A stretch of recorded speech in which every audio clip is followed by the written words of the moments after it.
Oi, gente, bom dia! O Sempre Bem de hoje mostra como oferecer mais saúde para a mente e para o corpo. Veja como evitar a perda de memória. Saiba os benefícios do esporte para o nosso corpo e veja ainda como combater o câncer infantil. Tem isso e tem muito mais. Pode chegar que o Sempre Bem já começou.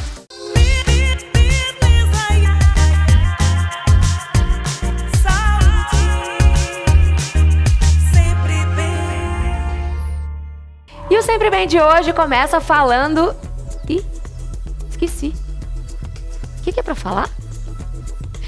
A gente vai falar sobre memória, gente. Quem aí vive esquecendo as coisas, hein?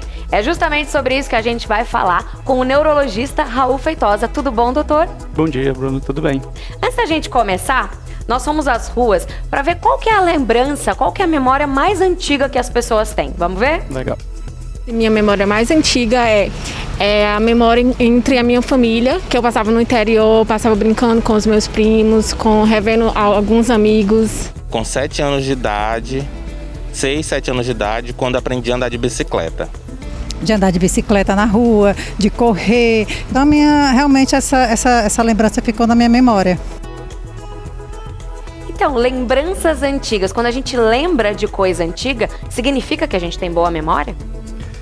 Em parte, né? Assim, as memórias antigas, elas já são no nosso cérebro, elas já são mais bem consolidadas, né? Assim, ao longo do tempo.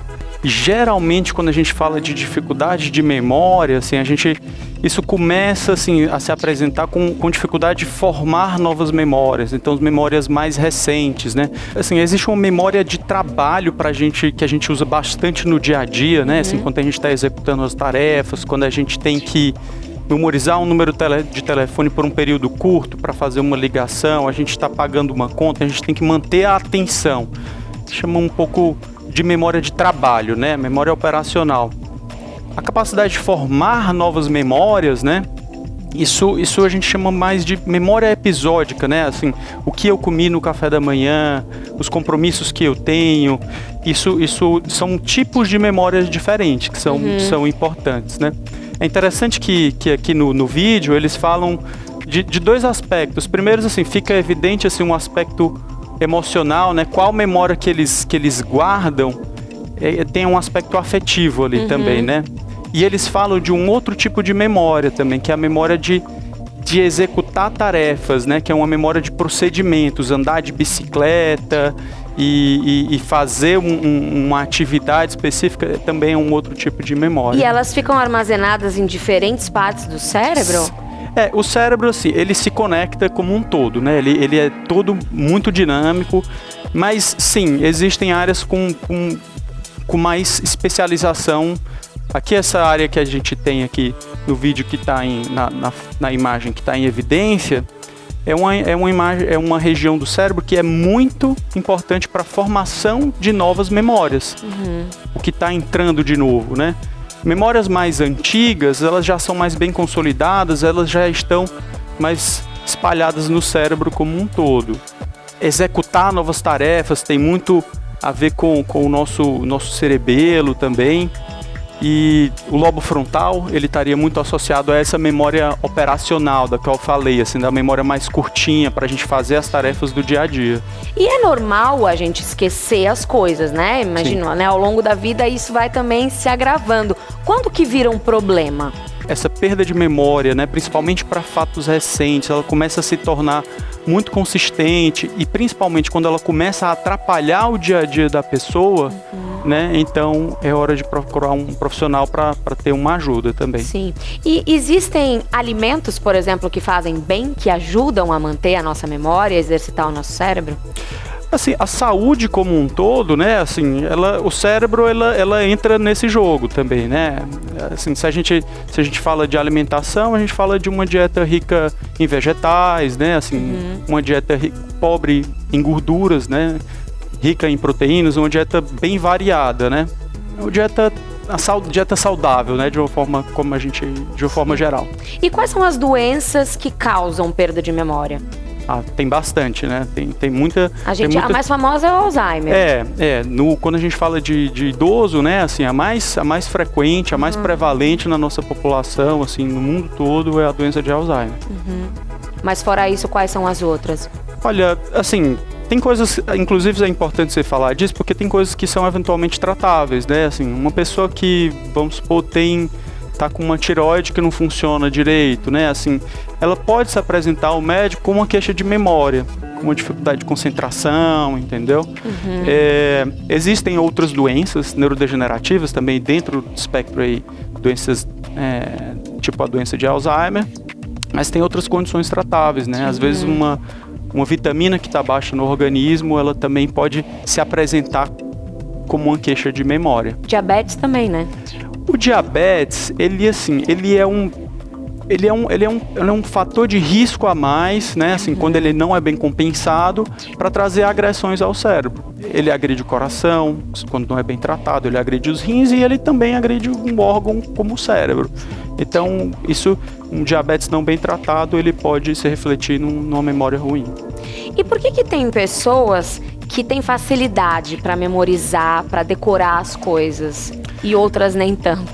Olha, assim, as pessoas elas são diferentes, né? Assim, em vários aspectos, né? Quando a gente pensa em cognição, isso também, cognição, assim, as funções cerebrais, isso varia, né? Tem pessoas que têm mais habilidades sociais, tem pessoas que têm mais facilidades com cálculos, outras que têm mais facilidade com música, e algumas pessoas que também, assim, na capacidade de memorização de fatos, né?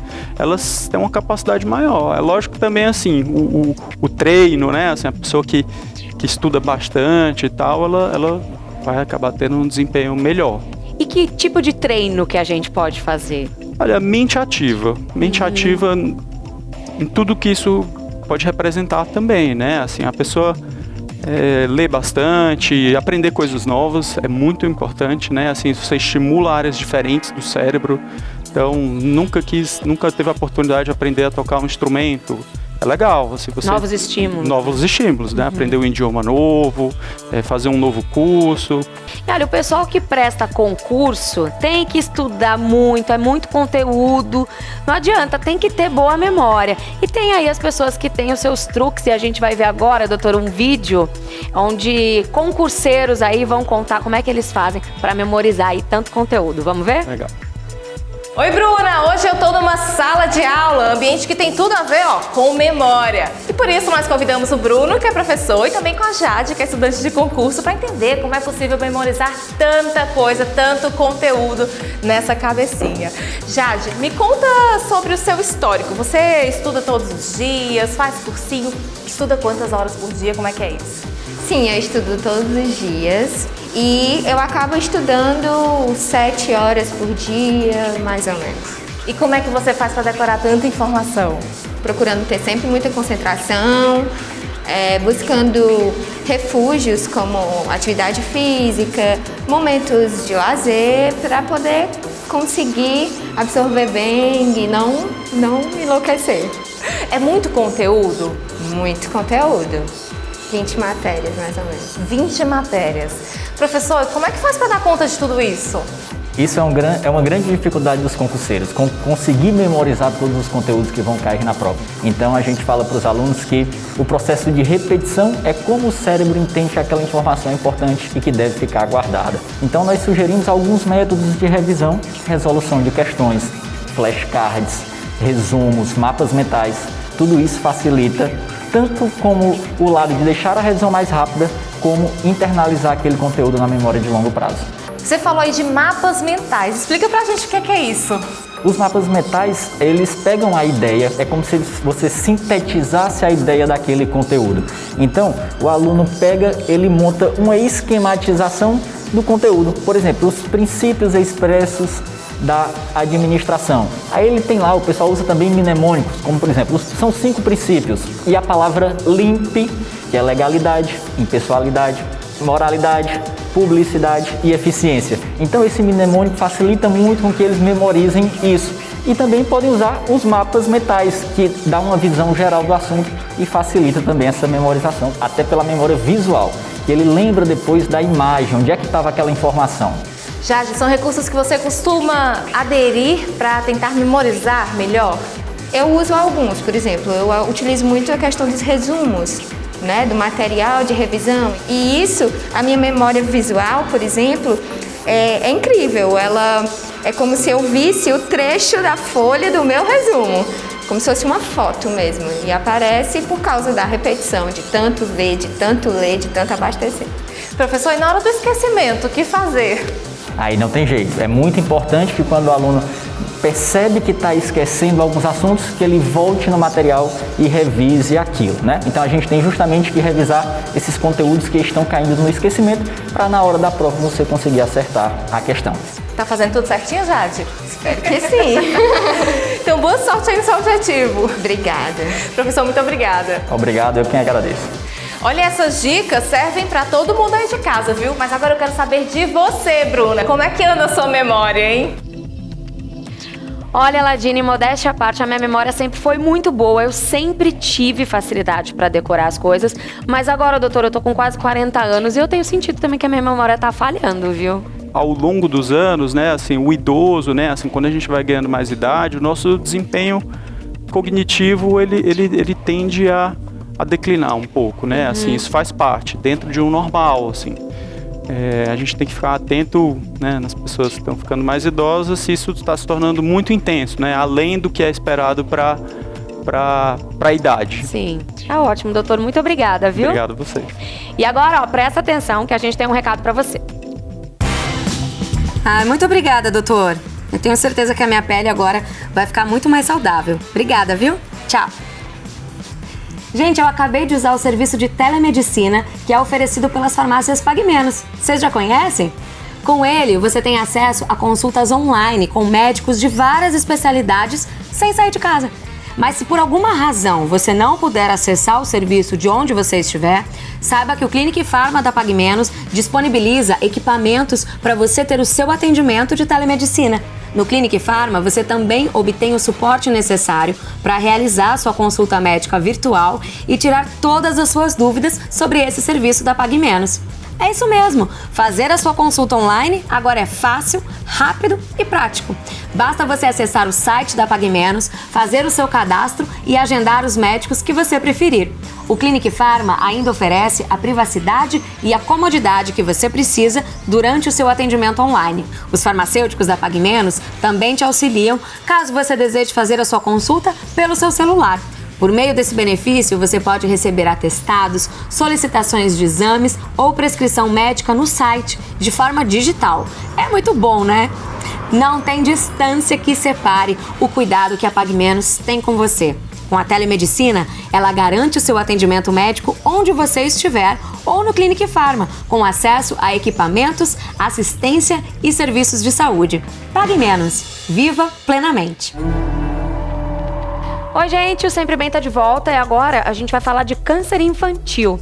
Olha só, no Brasil, o câncer é uma das principais causas de mortalidade entre crianças e adolescentes. E, em média, são esperados cerca de 12 mil novos casos por ano, só aqui no Brasil. É muita coisa, né, gente? E para conscientizar as pessoas sobre esse tema, no dia 15 de fevereiro é celebrado o Dia Internacional de Luta contra o Câncer Infantil. Para falar sobre isso, a gente está recebendo aqui no Sempre Bem a médica oncologista infantil, Sandra Emília. Tudo bem, doutora? Olá, tudo bem? Esses números são muito altos, né? 12 mil novos casos por ano só aqui, né? É um número elevado e, sobretudo, no que diz respeito à questão da mortalidade, porque é a maior causa de morte no país é o câncer infanto-juvenil de forma proporcional. Então, isso é extremamente preocupante para todos os profissionais de saúde, para todas as famílias. E isso sempre foi assim ou foi piorando ao longo dos anos? Se mantém dessa forma, né? A gente não sabe depois dessa pandemia se esses números eles vão alterar, né? Mas nesses últimos anos, geralmente a gente tem um número aproximado de 12 mil casos por ano e se mantém sendo a principal causa de morte em crianças e adolescentes. E quais são os cânceres mais comuns entre crianças e adolescentes? O câncer mais comum nas crianças é a leucemia linfóide aguda, tá? Depois da leucemia linfóide aguda, nós temos os tumores do sistema nervoso central. E em terceiro lugar são os linfomas. É o câncer que acomete os gânglios linfáticos, os que também chamamos de linfonodos. E eles têm alguma causa específica? O câncer infantil, diferentemente do adulto, né? Onde você sabe que tem alguns fatores que podem contribuir, como a questão do fumo, como a questão da obesidade, a questão de exposição ao sol. Na criança, nós não temos esses fatores, tá? Daí a importância do diagnóstico precoce do câncer infanto-juvenil. Nós dizemos que realmente essa é a melhor forma, né, de se ter o diagnóstico, de ter a possibilidade de cura para as crianças e adolescentes. Sim, então a prevenção ela fica difícil nesse caso, né? A prevenção não existe no câncer infanto-juvenil, né? O que realmente nós trabalhamos, o que nós tratamos, juntamente com as instituições de saúde, com os profissionais de saúde, com as ONGs, é a questão do trabalho do diagnóstico precoce do câncer infanto-juvenil. Sim, então falando em diagnóstico precoce, de quanto em quanto tempo que é aconselhável levar a criança ao médico? Pois é orientado que a partir do momento que a mulher sabe que ela está grávida, né, que ela faz o seu pré-natal, é importante que a partir daí ela também procure um médico pediatra para saber quais são os principais cuidados que ela vai ter com aquele bebê, quando ele nascer, a questão da alimentação, a questão do sono do bebê. Então, essa consulta inicia desde o bebê na barriga da mãe, tá? Depois que ele nasce, a gente sugere à Sociedade Brasileira de Pediatria que no primeiro mês essa criança tenha pelo menos 3 consultas. E de acordo com a idade, de acordo com o passar dos anos, esses intervalos vão se reduzindo. A ponto que quando ele chega aos 7 anos de idade, o orientado é que ele tenha uma consulta a cada 12 meses. Sim. E no caso do câncer infantil, a predisposição genética também pode ser um dos fatores? Pode, a predisposição genética pode ser um dos fatores, né? Nós, infelizmente, temos recém-nascidos, né? Com câncer, temos crianças maiores e a gente sabe que existe a questão da predisposição genética. Na realidade, o câncer infantil foi um erro genético, né? Porque não existe a exposição, então aconteceu algo, né? A ponto de ele então haver essa desorganização a nível de célula e então acontecer o câncer infanto-juvenil. Doutora, a gente vai ver agora uma história muito emocionante, como todas as histórias, né, que envolvem câncer infantil, que a nossa repórter lá de Unicamp vai mostrar pra gente. Vamos ver? Oi, Bruna! Hoje nós vamos conhecer a história do Juan, que aos 6 anos recebeu o diagnóstico de câncer ósseo. Então, o Juan, aos 6 anos de idade, levou uma pancada brincando com os amigos. Eu levei ele para o hospital porque estava inchando. E aí fizemos baterias de exames até o câncer ósseo. E a partir daí começou-se o processo de cura, digamos assim, o tratamento. Foi muito rápido, e isso é muito importante, né? A descoberta precoce, para que as chances de cura sejam maior. Infelizmente foi preciso amputar a perna dele. Foi um processo bem doloroso, né? Parece que a gente nunca vai sair daquele momento. E graças a Deus, para a glória de Deus, até aqui ele está curado. Após a tempestade tem a alegria, né? Juan, e o que você lembra daquela época? Bom, naquela época passava um filme na minha cabeça. Cada dia que passava era um sofrimento. Mas nos dias que foram passando, a gente foi se recuperando ainda mais a fé em Deus. Ali eu vi um desafio para mim, um desafio de melhorar. E agora, nos dias de hoje, eu faço coisas que com 2 pernas eu não fazia. Eu sei que você surfa, que você faz capoeira, me conta aí. Meu sonho é ser um surfista profissional, né? Sempre surfando, porque meu lar é no mar, porque lá no mar eu sinto como se eu estivesse com as minhas duas pernas. Eu me sinto como se estivesse lá só eu, Deus e o mar.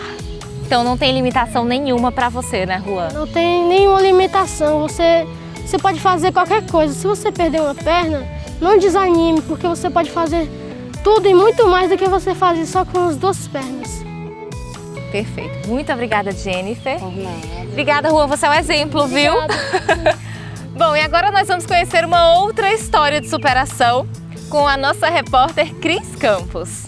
Ela, Jenny, tô assim, viu? Tô aqui com o Anderson, que foi diagnosticado com leucemia com 1 ano e 3 meses de idade e teve a cura total dessa doença aos 12 anos. Fui diagnosticado ainda bem criança, mas eu tenho algumas lembranças, né? Que foi um momento bem difícil, bem duro. Não só para mim, mas para toda a minha família, principalmente para minha mãe.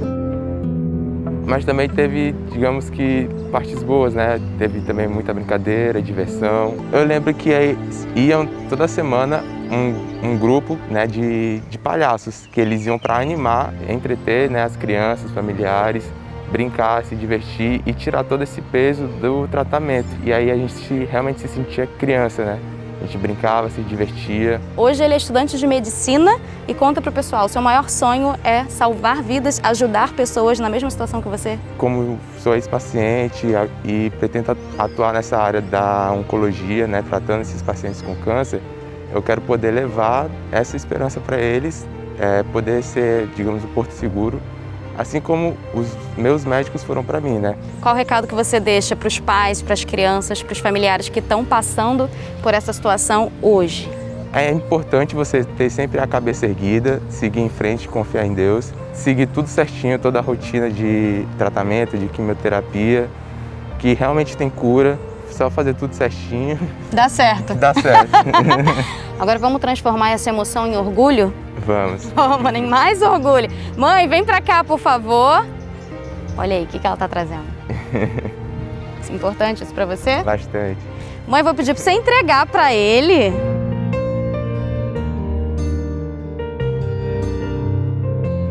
Anderson Brito, Medicina. Já tá emocionada? O que significa você olhar seu filho assim? Significa muito orgulho e esperança que ele vai poder ajudar muitas pessoas que teve o mesmo diagnóstico que ele e a certeza que ele vai ser um excelente médico, graças a Deus. Superação, né? Muita superação. Isso aí, parabéns, viu? Obrigado. Pela história de força e superação.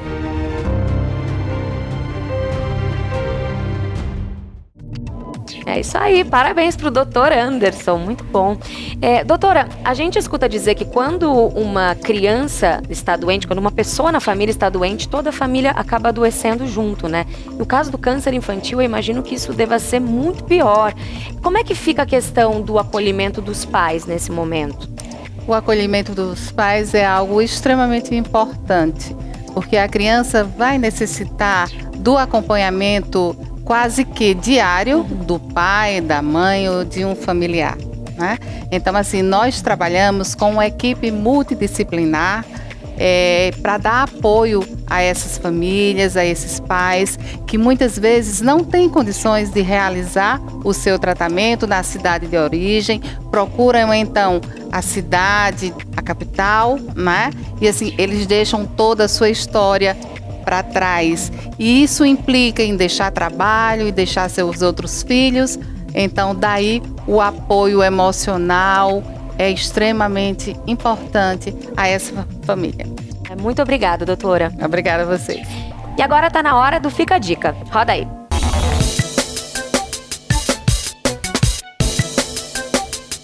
O poder que os óleos têm na hidratação dos cabelos e da pele. Óleos capilares possuem ação antioxidante e estimulante para o couro cabeludo. Hidratam e restauram o brilho dos cabelos. Oferecem proteção e resistência aos fios, brilho e maciez para cabelos danificados. O óleo corporal hidrata, nutre, estimula, promove a oxigenação da pele e restaura a maciez e a flexibilidade. Previne estrias e rugas, pois melhoram a elasticidade da pele. Protege a pele contra a perda de água e contra as agressões externas, vento, frio, baixa umidade do ar ambiente. E no próximo bloco a gente vai te mostrar quais são os benefícios do esporte para nossa saúde física e mental. Não sai daí que eu já volto. No dia 19 de fevereiro, agora, na última sexta-feira, foi comemorado o Dia do Esportista. E como o esporte tem tudo a ver com a saúde do nosso corpo e da nossa mente também, é claro que o Sempre Bem não podia deixar de falar sobre esse assunto, né? Por isso, eu tô recebendo aqui o Eduardo Parente, que é profissional de educação física. Tudo bem? Olá, tudo bem, tudo ótimo. Qual que é a importância do esporte para nossa saúde? Bom, sendo bem direto, é fundamental. É importante que se tenha, sendo criança, adulto ou idoso. A gente tem que pensar que ele tem benefícios físicos e psicológicos. Então, partindo da quantidade e do número de benefícios que a gente consegue promover, ele é fundamental, ele é como se fosse uma obrigação que as pessoas conheçam, pelo menos, para poder aderir. Sim, e quais são esses benefícios? Vamos começar, por exemplo, falando das crianças, vai. Pronto, criança precisa ocupar o tempo, né? Então elas têm muita energia. Então quem está assistindo em casa que tem filho pequeno, então sabe a loucura que é se não fizer exercício nesse período de quarentena, de pandemia, de lockdown. Todo mundo sofreu muito com isso. Então a gente precisa gastar a energia das crianças do jeito também que tem que gastar a energia dos adultos, só que aí a gente tem um pouquinho mais de consciência e necessidade. Os músculos, os ossos, eles precisam estar em desenvolvimento de acordo com o nível de atividade física. Ao longo do crescimento da criança, é importante que ele tenha impacto, que ele tenha alongamento, só que a criança ela tem que fazer uma atividade complexa. A gente chama de multiarticular. Então correr, pedalar, brincar é um tipo de atividade. É importantíssimo que ela siga, que ela tenha acesso, na verdade, e que os pais sigam as recomendações para que ela se desenvolva de forma melhor. Vamos agora fazer um salto e falar dos adultos. Qual que é a importância? Pronto, os adultos, saiu uma pesquisa recente que vale ressaltar, que são 40% de pessoas sedentárias. Nossa, é muita coisa. É bastante. E o problema é que o sedentarismo ele pode, né, ele desencadeia sem dúvida diversas outras patologias. E se a gente somar várias patologias, você fica com comorbidade física, que no caso são a junção de várias outras doenças que podem piorar a sua saúde no geral. Hipertensão, diabetes e o risco de morte súbita são bem faladas, né, nas pesquisas, justamente porque quando você não tem um corpo ativo, você deixa de levar sangue para os órgãos de forma correta, você tem um aumento de gordura corporal. E aí quando a gente fala também da gordura, a gente tem que lembrar que não é uma gordura aparente, a gente está falando de gordura entre os órgãos, que são as gorduras viscerais. Essas gorduras, quando elas estão em excesso, e que tem muita gente que aparenta ser magro, mas tem muita gordura por dentro, ela pode desencadear, sim, um problema cardiológico, um problema nas coronárias, e a partir daí ter um infarto. E a questão mental, como é que fica? Porque a gente escuta muito dizer que também a depressão está ligada à falta de atividade física, né? Isso. A última pesquisa, também mais recente, que saiu, fala que foi o maior número, são 10,2%, se eu não me engano, de pessoas com depressão no país. E isso a gente está falando do número absurdo, é muito grande. O pessoal do Sudeste e Sul tem uma probabilidade maior ainda, é 15% Sudeste e 12%, se eu não me engano, no Sul. E o que é que acontece? A gente consegue deduzir que quanto mais estresse você tiver envolvido, quanto mais pressão você tiver envolvido, partindo dos polos econômicos, né, no caso Sul e Sudeste, a probabilidade de você ter um risco de depressão é maior. Então vamos ocupar o tempo, né? E eu acho que a ocupação do tempo, ela tem que existir através do esporte, que é um excelente momento.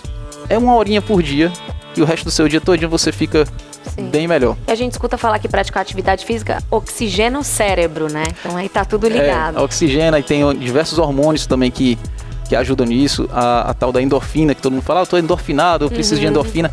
Realmente é um hormônio que ele consegue desencadear um bem-estar imediato. Então não é só ao longo do tempo, é um treino que você faz, uma prática esportiva, e se você puder fazer com os familiares ou com seu filho alguma coisa, aí eu acho que isso é triplicado, porque você se sente muito bem, se sente até mais útil, e isso só lhe leva para o lado bom.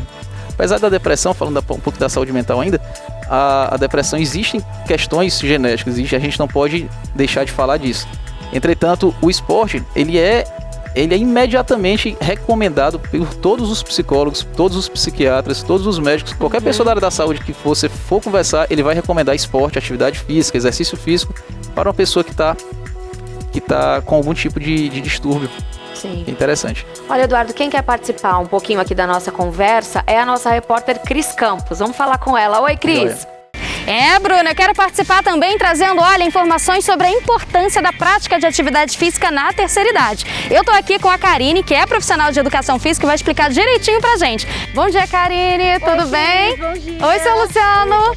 O seu Luciano é um super exemplo, porque tá com 73 anos, ativo diariamente? Diariamente. Karine, queria que você explicasse, assim, existe uma diferença, algum tipo de atividade física é mais recomendado para a turma da terceira idade? Para indivíduos sedentários, o que a gente indica? Hidroginástica, uma leve caminhada, uma musculação, um pilates. Por quê? São exercícios onde eu vou evitar altos impactos e eu vou fazer com que ele gaste caloria, que é a redução de peso, né? Onde ele tenha mobilidade, onde ele tenha flexibilidade, principalmente força para suas atividades diárias sozinhos. Indivíduos treinados, caso seu Luciano, já corre, ele já é um corredor. O que ele vai fazer? Só agregando coisas. Porque o que é que a terceira idade necessita? Fazer a sua atividade de forma individual, sem depender de ninguém. Seu Luciano, e quais são as atividades que o senhor costuma praticar no dia a dia? Eu jogava futebol e aí depois que cheguei aos 39 anos eu passei a fazer atletismo. E quais são os benefícios que o senhor percebe? Eu vou para mercantil sozinho, sem apoio de ninguém, sem precisar, carrego peso, faço meus exercícios do dia a dia, sinto sempre preparado para o que der e vier durante a tarefa do dia. Então, já que o senhor está aí para o que der e vier, a gente tem uma profissional de educação física, a gente vai mostrar o seu exemplo para várias outras pessoas que estão em casa, tudo bem? Abertura do quadril, pontinha do pé para fora sempre, abdômen ativo, mãozinha na frente para dar mais segurança e ativação dos meus paravertebrais. Agachei e subi. Vocês perceberam que eu fui numa angulação menor. Isso é para a galera que está iniciando. Para as pessoas que já têm um pouco mais de mobilidade, já têm um pouco mais de prática, pode fazer um agachamento mais profundo.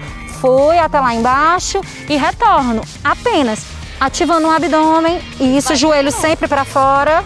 Isso, ativa peitoral, muito bem. Tentando fazer uma amplitude maior, sem prejudicar o joelho. Isso. Prontinho. Obrigada. É isso aí, gente. Olha, seu Luciano, um grande exemplo, viu? E vocês em casa também. Vamos treinar, nada de sedentarismo, hein? Com você, Bruna. É isso aí, atividade física na terceira idade também é muito importante, né? É bastante importante. Eles precisam também ocupar o tempo, e ainda mais quem tem mais tempo. Na teoria, o idoso ele tem um pouquinho mais de tempo, e a gente tem vários casos de osteoporose, osteopenia, perda de massa magra, que é muito importante que você mantenha, e a atividade física, o exercício físico, o esporte em geral, ele é fantástico para manutenção e ganho dela também. Sim. Eduardo, para a gente encerrar, deixa um recado aí para quem é sedentário e não está conseguindo motivação para começar a se movimentar. Joia, depois de tanta dica que a gente deu, depois de um papo tão bacana desse, tá esperando o quê, né? Eu acho que tá na hora de começar.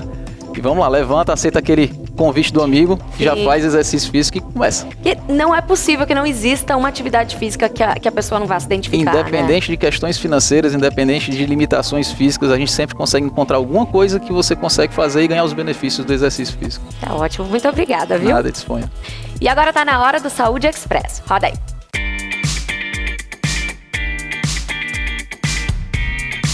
Oi, gente! No Saúde Express de hoje, olha, a gente vai falar de um problema que incomoda muita gente, viu? Virilha e axilas escuras. Por isso que eu tô aqui com a doutora Monique, que é dermatologista e vai explicar pra gente. Tudo bom, doutora? Tudo bom, Cris. Um prazer estar aqui. Igualmente. Doutora, por que as axilas e as virilhas tendem a ficar mais escuras?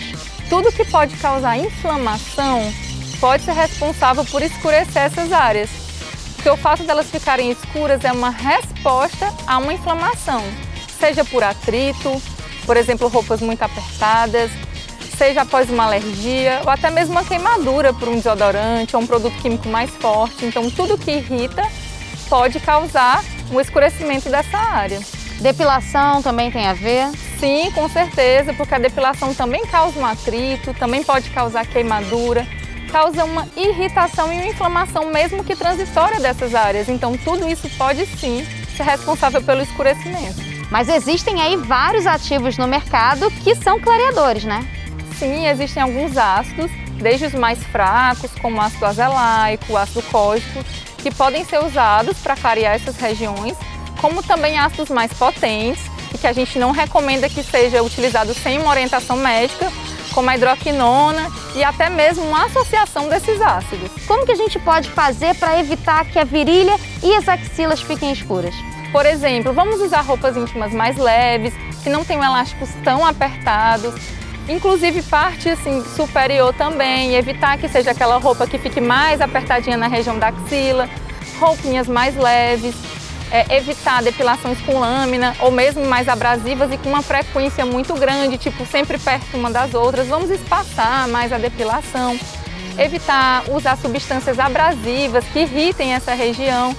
Tudo isso pode gerar irritação e escurecimento. Obrigada, doutora. Gente, vocês conhecem a linha Dalf Hidratantes? Ela vai deixar a sua pele mais hidratada, macia e saudável. A linha possui alguns kits e um deles, é esse daqui, que é composto por 3 cremes para mãos, com extratos naturais com alto poder de hidratação. E você não pode deixar também de experimentar a Dalf Loção Hidratante para o corpo, com 10% de ureia, que ajuda a reduzir a aspereza e restaura a hidratação da pele. E tem ainda, gente, a loção hidratante Dalf, numa concentração de 20% de hidroxietil-ureia, oferecendo suavidade para a pele ressecada. Dalf, pele hidratada, macia e saudável. E você encontra todos esses produtos aqui no site e em uma Pague Menos perto de você. Você já conhece a revista Pague Menos Sempre Bem? É a nossa revista com muitas matérias de saúde, beleza, qualidade de vida, e todas as edições estão disponíveis lá no nosso portal. Inclusive, a última edição, que é essa aqui, que traz a cantora maravilhosa Isa na capa e tem uma super entrevista com ela. Então, não deixe de conferir. E aproveita que você está lá no nosso portal e revê aí todo o conteúdo do nosso programa que está disponível lá, e você pode compartilhar com seus amigos, com a sua família. Eu vou ficando por aqui, gente, mas semana que vem eu tô de volta e a gente vai falar sobre como envelhecer de bem com a vida. Então eu te espero, viu? Uma ótima semana com muita saúde, e a gente fica agora com a mensagem do Padre Reginaldo Manzotti. Um beijo e até domingo que vem. Tchau, tchau.